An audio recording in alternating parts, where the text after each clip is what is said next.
नमस्कार, लोकसभा टीवी के खास कार्यक्रम में आपका स्वागत है। मैं हूं अमरेंद्र गुप्ता और इस वक्त हम हैं गुजरात के केवड़िया में पीठासीन अधिकारियों का राष्ट्रीय सम्मेलन आयोजित हुआ। पीठासीन अधिकारियों का ये 80वां सम्मेलन था, जिसमें विधायिका से जुड़े कई महत्वपूर्ण मसलों पर विस्तार से चर्चा हुई, सहमति बनी। सबके जहन में एक ही सवाल कि कैसे विधायिका की तस्वीर को और बेहतर किया जा सके। सशक्त लोकतंत्र हेतु विधायिका, कार्यपालिका एवं न्यायपालिका के बीच में आदर्श समन्वय स्थापित हो, इस पर गंभीर मंथन हुआ। इसके अलावा भी बहुत से मुद्दे जिस पर तर्कपूर्ण चर्चा हुई और राय बनी, यही सब कुछ समझने का प्रयास इस खास रिपोर्ट में।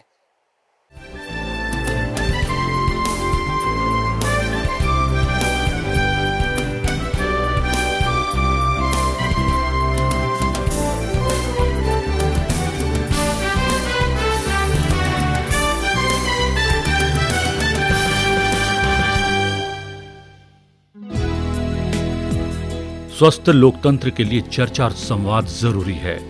वैचारिक असहमति होने के बावजूद संसद और विधान मंडलों में सदस्यों के बीच विचार विमर्श होगा, तभी जनता की समस्याओं का हल भी निकलेगा। प्रजातांत्रिक मूल्यों की रक्षा एवं विधायिका के प्रति जन आस्था को मजबूत करने को लेकर गुजरात के केवड़िया में पीठासीन अधिकारियों के 80वें राष्ट्रीय सम्मेलन का आयोजन किया गया। केवड़िया में स्थित अखंड भारत के शिल्पी सरदार वल्लभ भाई पटेल के विश्व की सबसे ऊंची प्रतिमा स्टैच्यू ऑफ यूनिटी के सानिध्य में देश के विधायी निकायों के पीठासीन अधिकारियों का सम्मेलन विधायी कार्यों पर व्यापक विमर्श के साथ साथ विकास के कई अभिनव प्रयोगों के लिए भी याद किया जाएगा। लोकसभा अध्यक्ष ओम बिरला की अध्यक्षता में पीठासीन अधिकारियों के राष्ट्रीय सम्मेलन में लोकसभा, राज्यसभा सहित विधान मंडलों के अध्यक्ष, उपाध्यक्ष और विधान परिषद के सभापति, उपसभापति सहित राज्यों के सचिवों ने हिस्सा लिया। सम्मेलन में आए सभी प्रतिनिधियों ने लोकतंत्र को और सशक्त बनाने के मकसद से विधायिका, कार्यपालिका और न्यायपालिका के बीच आदर्श समन्वय स्थापित करने को लेकर गंभीर चिंतन और मंथन किया। इसके साथ साथ लोकशाही संस्थाओं के प्रति जनता में विश्वास मजबूत बनाने में सांसद और विधायकों की भूमिका, अखिल भारतीय स्तर पर संसदीय प्रक्रियाओं में एक रूपता और उनके उच्च स्तरीय मानकों की स्थापना, संसद और विधानसभा में सत्र के दौरान सांसदों और विधायकों की उपस्थिति सुनिश्चित करने के उपाय, बदलते समय में कानून और संसदीय प्रणाली में सुधार, संसदीय पद्धति और प्रक्रियाओं की बारीकियों सहित कई अहम मुद्दों को लेकर सम्मेलन में 2 दिन तक मंथन का दौर चला। दुनिया को एकता और अखंडता का पाठ पढ़ाने वाले लौह पुरुष सरदार वल्लभ भाई पटेल की दुनिया की सबसे बड़ी प्रतिमा स्टैच्यू ऑफ यूनिटी गुजरात के केवड़िया में स्थित है और इस वक्त हम इसी प्रतिमा के नीचे हैं। एक विशालकाय प्रतिमा जिसको देखकर ऐसा लगता है कि सरदार पटेल ने जो पाठ अखंडता का पढ़ाया वो आज भी जीवंत है। इस जगह पर आने के बाद आपको ऐसा प्रतीत होगा कि सरदार पटेल स्वयं बोल उठेंगे देश की एकता और अखंडता के लिए, और ये वो जगह है जहां पर पूरे देश के पीठासीन अधिकारियों ने 80वां एक अपना सम्मेलन किया, जहां पर न्यायपालिका, कार्यपालिका और विधायिका में किस तरह से आदर्श समन्वय स्थापित हो, इस पर चर्चा हुई। लेकिन ये जो जगह है ये एक संदेश देती है देश की एकता और शांति का, क्योंकि सरदार पटेल की सबसे बड़ी प्रतिमा, दुनिया की सबसे ऊंची प्रतिमा स्टैच्यू ऑफ यूनिटी गुजरात के केवड़िया के इसी जगह पर स्थित है। गुजरात के केवड़िया में विश्व विख्यात सरदार पटेल की प्रतिमा स्टैच्यू ऑफ यूनिटी की छत्र छाया में हुए भारत के पीठासीन अधिकारियों के सम्मेलन से इस बार कई अहम संदेश निकले। अपने शताब्दी वर्ष में बेहद अलग अंदाज में हुए इस सम्मेलन में पहली बार राष्ट्रपति, उपराष्ट्रपति और प्रधानमंत्री से लेकर तमाम दिग्गजों की मौजूदगी रही। 2 दिन तक चले पीठासीन अधिकारियों के राष्ट्रीय सम्मेलन का शुभारंभ राष्ट्रपति रामनाथ कोविंद ने किया। स्वतंत्रता आंदोलन के प्रणेता महात्मा गांधी, देश के पहले गृह मंत्री लौह पुरुष सरदार वल्लभ भाई पटेल के साथ साथ लोकसभा के पहले अध्यक्ष गणेश वासुदेव मावलंकर की जन्मस्थली पर सम्मेलन होने को संयोग बताते हुए राष्ट्रपति ने याद किया। सम्मेलन को संबोधित करते हुए राष्ट्रपति रामनाथ कोविंद ने कहा कि भारत के प्राचीन ग्रंथों में लोकतांत्रिक मूल्यों का उल्लेख मिलता है और हमारे संविधान निर्माताओं ने इन मूल्यों को संविधान में समाहित किया है। राष्ट्रपति के मुताबिक आज जहां दुनिया भर में लोकतांत्रिक संस्थानों पर सवाल उठाए जा रहे हैं, वहीं भारत की लोकतांत्रिक संस्थाएं और अधिक मजबूत हुई है। वर्ष 1925 में श्री विट्ठल भाई पटेल को केंद्रीय विधानसभा का अध्यक्ष चुना गया था। इस पद पर आसीन होने वाले वे प्रथम भारतीय थे। यह एक ऐतिहासिक अवसर था। श्री विट्ठल भाई पटेल गुजरात के प्रसिद्ध वकील, स्वतंत्रता सेनानी और सरदार वल्लभ भाई पटेल के बड़े भाई थे। वे गुजरात की माटी से उपजे राष्ट्र निर्माताओं में से एक प्रमुख विभूति थे। स्वतंत्रता प्राप्त होने के बाद वही केंद्रीय विधानसभा लोकसभा में परिवर्तित हो गई। यह एक और भी सुखद संयोग है कि भारत की पहली लोकसभा के स्पीकर श्री गणेश वासुदेव मावलंकर का जन्म भी गुजरात में हुआ था। भारत की संसदीय प्रक्रिया की सफलता में श्री मावलंकर के योगदान के लिए हम श्रद्धा व आदर से उनका स्मरण करते हैं। राष्ट्रपति रामनाथ कोविंद ने संवाद को लोकतंत्र के लिए सर्वश्रेष्ठ माध्यम बताया। राष्ट्रपति के मुताबिक संसदीय लोकतंत्र में सत्ता पक्ष और विपक्ष के बीच सामंजस्य, सहयोग और सार्थक विमर्श बेहद आवश्यक है। वहीं पीठासीन अधिकारियों की भी ये जिम्मेदारी है कि वे सदन में जनप्रतिनिधियों को स्वस्थ बहस के लिए अनुकूल परिवेश प्रदान करें। संसदीय लोकतंत्र में सत्ता पक्ष के साथ साथ प्रतिपक्ष की भी महत्वपूर्ण भूमिका होती है। इसलिए दोनों में सामंजस्य, सहयोग एवं सार्थक विचार विमर्श आवश्यक है। पीठासीन अधिकारियों का यह दायित्व है कि वे सदन में जनप्रतिनिधियों को स्वस्थ बहस के लिए उपयुक्त वातावरण उपलब्ध कराएं और शिष्ट संवाद तथा चर्चा को प्रोत्साहित करें। अपने निर्वाचन क्षेत्र के प्रतिनिधि होने के नाते आप सब लोग भी किसी न किसी कॉन्स्टिट्यूएंसी को रिप्रेजेंट करते हैं। पीठासीन अधिकारी की जवाबदेही क्षेत्र की जनता के प्रति भी होती है। सदन के अध्यक्ष का आसन उनकी गरिमा और दायित्व दोनों का प्रतीक होता है, जहां बैठकर वह पूरी निष्पक्षता और न्याय भावना से कार्य करते हैं। पीठासीन अधिकारियों के सम्मेलन को उपराष्ट्रपति और राज्यसभा के सभापति एम वेंकैया नायडू ने भी संबोधित किया। अपने संबोधन में उपराष्ट्रपति ने राष्ट्र निर्माण के लिए आपसी सम्मान, जिम्मेदारी और संयम की भावना के साथ मार्गदर्शन करने के लिए राज्य के 3 अंगों से काम करने का आग्रह किया। उन्होंने कहा कि विधायिका, कार्यपालिका और न्यायपालिका के बीच सामंजस्यपूर्ण समन्वय एक जीवंत लोकतंत्र की कुंजी है। I prefer to call presiding officers the high priests of temples of democracy. High priests of the temples of democracy. You are mandated with upholding sanctity of the sanctum sanctorium of these temples. This has to be kept in mind by everyone.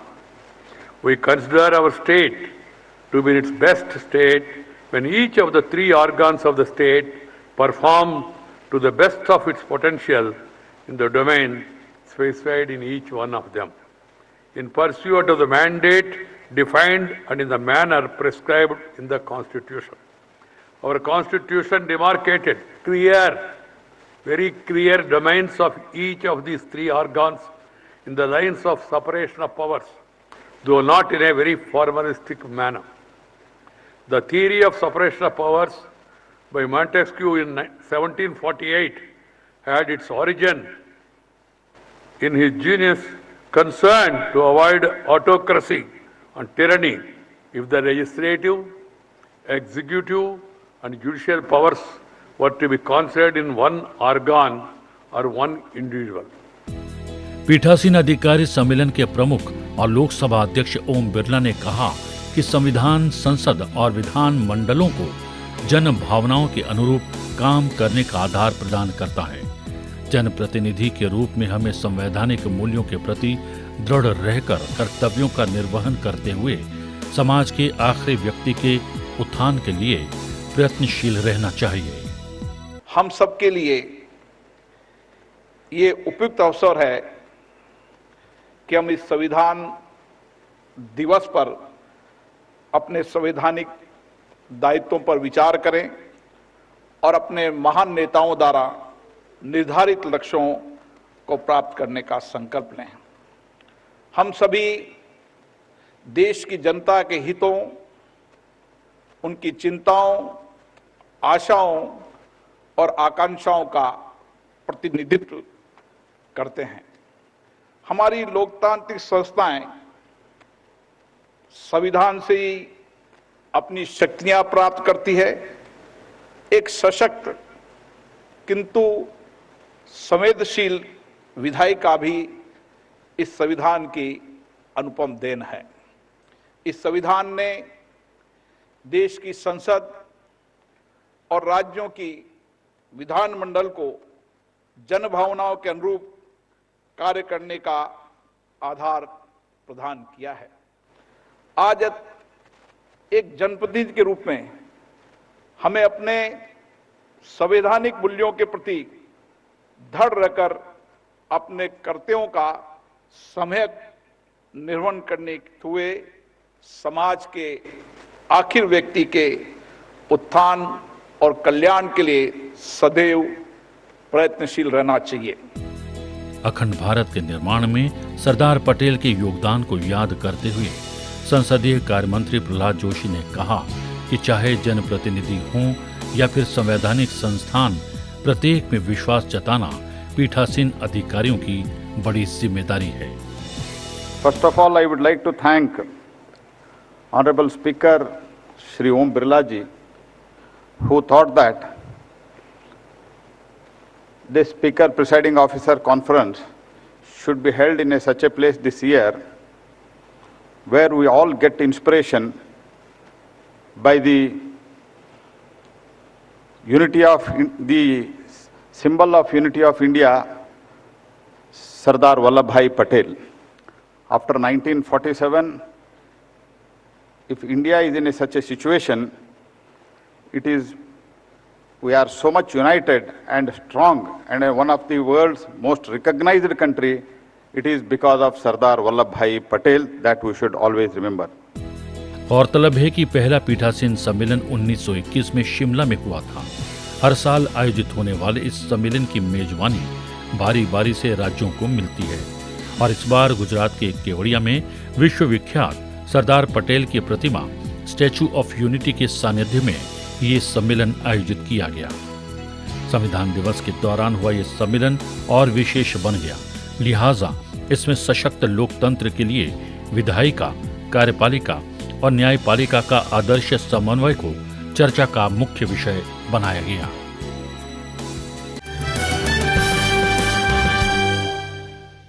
पीठासीन अधिकारियों के सम्मेलन से जुड़ी इस विशेष प्रस्तुति में वक्त हो चला एक छोटे से ब्रेक का। ब्रेक से वापस आएंगे तो आपको दिखाएंगे कुछ और पहलू। गुजरात के केवड़िया में आयोजित पीठासीन अधिकारियों के सम्मेलन से जुड़ी इस विशेष प्रस्तुति में एक बार फिर से आपका स्वागत है। इस रिपोर्ट के जरिए हम समझने का प्रयास कर रहे हैं कि इस सम्मेलन में विधायिका से जुड़े किन मसलों पर चर्चा हुई और किस तरह की सहमति बनी।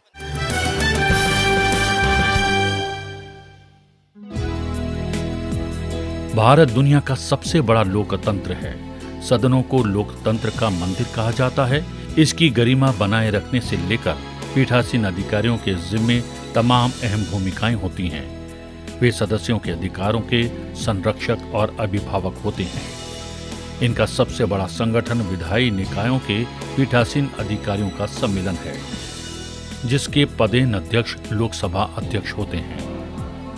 इसके सम्मेलनों में उपलब्धियों, नई योजनाओं, कार्य संचालन नियमों में बदलाव समेत विधायी मसलों पर अहम चर्चाएं की जाती हैं और इस बार गुजरात के केवड़िया में ये आयोजन बेहद अहम रहा।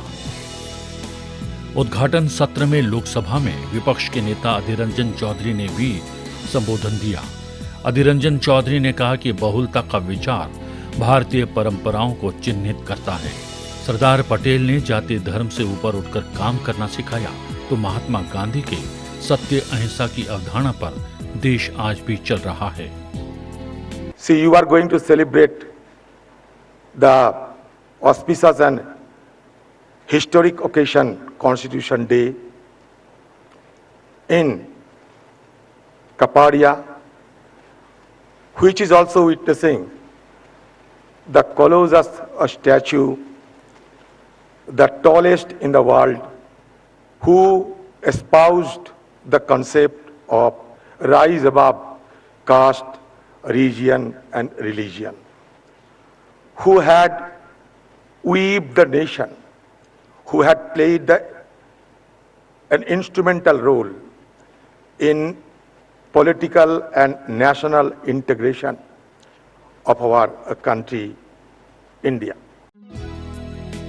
गुजरात के मुख्यमंत्री विजय रूपाणी ने कहा कि भारत में लोकतंत्र और देश के विकास में गुजरात हमेशा अग्रणी रहा है। गुजरातियों ने भारतीय लोकतंत्र में अमूल्य योगदान दिया है, जिस पर राज्य के लोगों को बहुत गर्व है। संविधान के आधार पर हम दुनिया में सबसे बड़े लोकतंत्र के रूप में आज स्थापित हुए हैं। उस संविधान के निर्माण में भी गुजरात के 2 व्यक्ति का योगदान रहा है। भारतीय विद्या भवन के संस्थापक एवं साहित्यकार कन्हैयालाल मुंशी और हंसाबेन जीवराज मेहता हमारे संविधान में संप्रभुता और एक अखंड राष्ट्र की जो अवधारणा है उसे चरितार्थ करने में सरदार वल्लभ भाई पटेल ने 565 देशी रियासतों को भारतीय संघ में एकीकरण कर एक विशेष योगदान दिया है। पीठासीन अधिकारियों के 80वें राष्ट्रीय सम्मेलन की मेजबानी कर रहे गुजरात विधानसभा के अध्यक्ष राजेंद्र त्रिवेदी ने कहा कि सरदार पटेल की प्रतिमा के सानिध्य में एक बार फिर से सभी पीठासीन अधिकारी नई ऊर्जा के साथ राष्ट्र निर्माण का संकल्प ले रहे हैं। कॉमनवेल्थ पार्लियामेंट्री कॉन्फ्रेंस युगांडा में सितंबर 2019 में आयोजित हुई। वहां लोकसभा के माननीय अध्यक्ष महोदय श्री ओम बिरला जी के नेतृत्व में मुझे भी गुजरात का प्रतिनिधित्व करने का सौभाग्य प्राप्त हुआ। इस खुशी की बात को आप सबसे साझा करते हुए आदरणीय मोदी जी के विकास के मुद्दों को हमने वहां विश्व फलक पर रखा।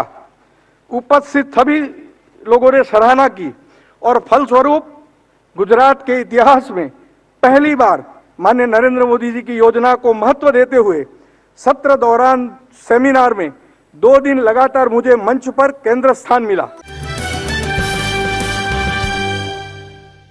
गुजरात के केवड़िया में संपन्न हुए 80वें पीठासीन अधिकारी सम्मेलन में इस बार कई संयोग बने। शताब्दी वर्ष में संपन्न हुए इस सम्मेलन में ये ऐसा पहली बार संयोग बना जब इस कार्यक्रम के उद्घाटन सत्र में देश के राष्ट्रपति जी का संबोधन रहा। इस कार्यक्रम में देश के उपराष्ट्रपति जी भी उपस्थित रहे। साथ में इसके समापन सत्र में देश के प्रधानमंत्री जी ने संबोधित किया। लोकसभा अध्यक्ष ओम बिरला जी की अध्यक्षता में आयोजित इस पीठासीन अधिकारी सम्मेलन में देश के पीठासीन अधिकारियों ने लोकतंत्र को मजबूत करने हेतु कई अहम विषयों पर गंभीर चर्चाएं की। विधायिका, कार्यपालिका और न्यायपालिका में किस तरह से आदर्श समन्वय स्थापित किया जाए, इस पर गंभीर चिंतन प्रकट किया गया और कई तर्कपूर्ण सहमति भी बनी है। भारत में संसदीय लोकतंत्र में विधायी निकायों के पीठासीन अधिकारियों का बहुत महत्व है और गुजरात के केवड़िया में हुए इस सम्मेलन के समापन सत्र को वीडियो कॉन्फ्रेंसिंग के माध्यम से प्रधानमंत्री नरेंद्र मोदी ने संबोधित किया। इस मौके पर पीएम ने कहा कि कोरोना संकट जैसे विषम हालात में 130 करोड़ से अधिक भारतीयों ने जिस परिपक्वता का परिचय दिया है, उसकी एक बड़ी वजह उनके द्वारा संविधान के तीनों अंगों पर पूर्ण विश्वास करना है। संविधान में ही उसके तीनों अंगों की भूमिका को लेकर मर्यादा तक सब कुछ वर्णित है। तीनों संस्थाओं में आपसी विश्वास को बढ़ाने के लिए निरंतर काम हुआ है। इस नाते हमें संविधान से जो ताकत मिली है वो हर मुश्किल कार्य को आसान बना देती है। As a presiding officers, you have a key role in our democracy. आप सभी पीठासीन अधिकारी कानून निर्माता के रूप में संविधान और देश के सामान्य मानवी को जोड़ने वाली एक बहुत अहम कड़ी है। विधायक होने के साथ साथ आप सदन के स्पीकर भी हैं। ऐसे में हमारे संविधान की तीनों महत्वपूर्ण अंग विधायिका, कार्यपालिका और न्यायपालिका के बीच बेहतर सामंजस्य स्थापित करने में आप बहुत बड़ी भूमिका अदा कर सकते हैं। आपने अपने सम्मेलन में इस पर काफी चर्चा भी की है। संविधान की रक्षा में न्यायपालिका की अपनी भूमिका होती है, लेकिन स्पीकर लॉ मेकिंग बॉडी का फेस होता है। इसलिए स्पीकर एक तरह से संविधान के सुरक्षा के कवच का पहला प्रहरी भी है। साथियों, संविधान के तीनों अंगों की भूमिका से लेकर मर्यादा तक सब कुछ संविधान में ही वर्णित है। प्रधानमंत्री ने अपने संबोधन में लौह पुरुष सरदार पटेल को याद करते हुए कहा कि जैसे सदन में एक भाव की अवधारणा होती है, वैसे ही देश में भी एक भाव की आवश्यकता होती है। सरदार पटेल का स्मारक इस बात का जीता जागता सबूत है कि यहाँ कोई राजनीतिक छुआछूत नहीं है। देश से बड़ा कुछ नहीं होता, देश के गौरव से बड़ा कुछ नहीं होता। पीठासीन अधिकारी होने के नाते आप सभी क्या नया कर सकते हैं, कौन सी नई भी चीज जोड़ सकते हैं, इस दिशा में भी कुछ न कुछ कंट्रीब्यूट करेंगे तो देश के लोकतंत्र को एक नई ताकत मिलेगी। विधानसभा की चर्चाओं के दौरान जन भागीदारी कैसे बढ़े, आज की युवा पीढ़ी कैसे जुड़े, इस बारे में भी सोचा जा सकता है। अभी दर्शक दीर्घाओं में लोग आते हैं, चर्चा भी देखते हैं, लेकिन इस प्रक्रिया को बहुत नियोजित तरीके से भी किया जा सकता है। जिस विषय की चर्चा हो, उस विषय के अगर संबंधित लोग वहां रहे उस दिन, तो ज्यादा लाभ होगा। जैसे मानो शिक्षा से जुड़ा कोई विषय हो तो विद्यार्थियों को, शिक्षकों को, यूनिवर्सिटी के लोगों को बुलाया जा सकता है। सामाजिक सरोकार से जुड़ा कोई अन्य विषय हो तो उससे संबंधित समूह को बुलाया जा सकता है। महिलाओं के संबंधित कोई विषय की चर्चा हो तो उनको बुलाया जा सकता है। इसी तरह कॉलेजों में भी मॉक पार्लियामेंट को बढ़ावा देकर हम बहुत बड़ी मात्रा में इसको प्रचारित कर सकते हैं और हम स्वयं भी उससे जुड़ सकते हैं। सम्मेलन के समापन समारोह में गुजरात के राज्यपाल आचार्य देवव्रत भी शामिल हुए। इस अवसर पर राज्यपाल ने भी पीठासीन अधिकारियों को कई अहम सुझाव दिए। आचार्य देवव्रत ने कहा कि विधान मंडलों ने हमारे संघीय ढांचे को मजबूत बनाने में महत्वपूर्ण भूमिका निभाई है। 565 रियासतों को यदि सम्मिलित करके अखंड भारत का निर्माण ना होता तो आज हम किस रूप में होते, इसकी कल्पना कीजिए।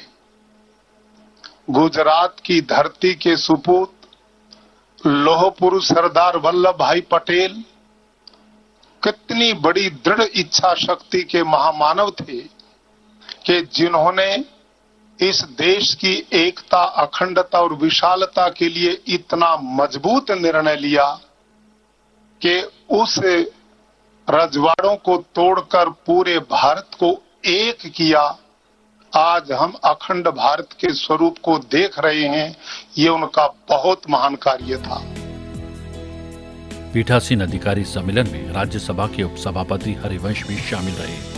राज्यसभा के उपसभापति ने अपने संबोधन में कहा कि भारतीय संविधान में 100 से भी ज्यादा बदलाव हुए हैं। पुराने पड़ चुके कानूनों को हटाना बदलाव का एक नया रूप है। राज्यसभा उपसभापति ने संसद एवं विधान मंडलों में व्यवधानों की निगरानी करने और अनुशासनहीनता को रोकने के लिए व्यवधान सूचकांक बनाने का भी सुझाव दिया।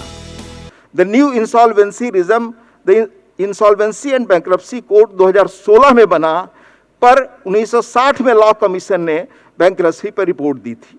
अनेक ऐसे कानून हैं, यह सदन की चीजें हैं, विधायिका का है, देश दलों से बड़ा है, समय डिजिटल एरा का है। अगर हम देखें कि समय के साथ हम नहीं चलते तो हम पीछे छूट जाते हैं। इतिहास में इसके अनेक प्रमाण हैं।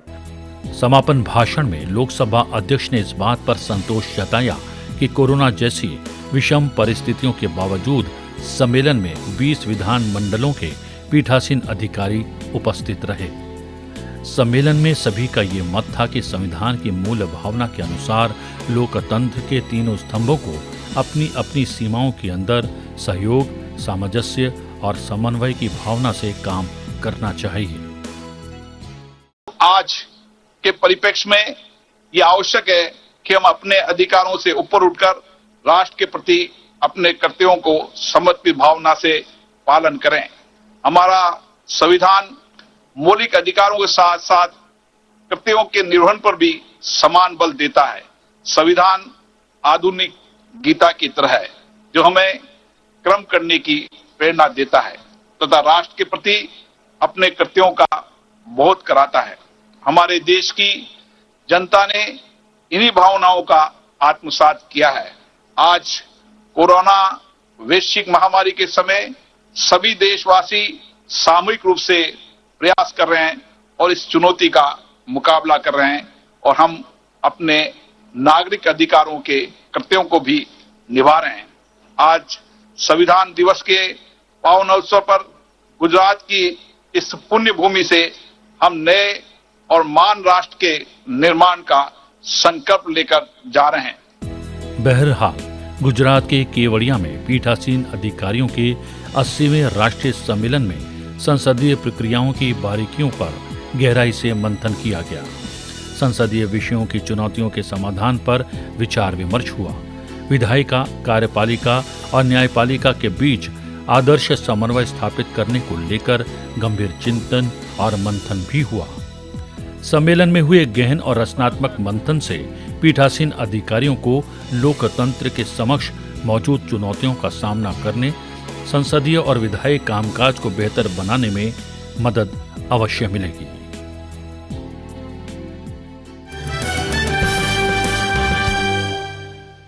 पीठासीन अधिकारियों के इस राष्ट्रीय सम्मेलन में जिस तरह की विधायिका से जुड़े तमाम मसलों पर गंभीर चर्चाएं हुई, चिंताएं प्रकट की गई और उसके बाद तर्कपूर्ण सहमति बनी है। विधायिका, कार्यपालिका और न्यायपालिका के बीच में आदर्श समन्वय स्थापित करने पर जोर दिया गया है। इसके बाद एक उम्मीद कायम होती है, भरोसा पैदा होता है, जिसके बाद ये मान लेना चाहिए कि आने वाले दिनों में विधायिका की तस्वीर अपेक्षाकृत बेहतर होगी, खासकर राज्य विधायिका के स्तर पर। इसी उम्मीद के साथ इस खास रिपोर्ट में इतना ही। मुझे मेरी पूरी टीम के साथ गुजरात के केवड़िया से दीजिए इजाजत। नमस्कार।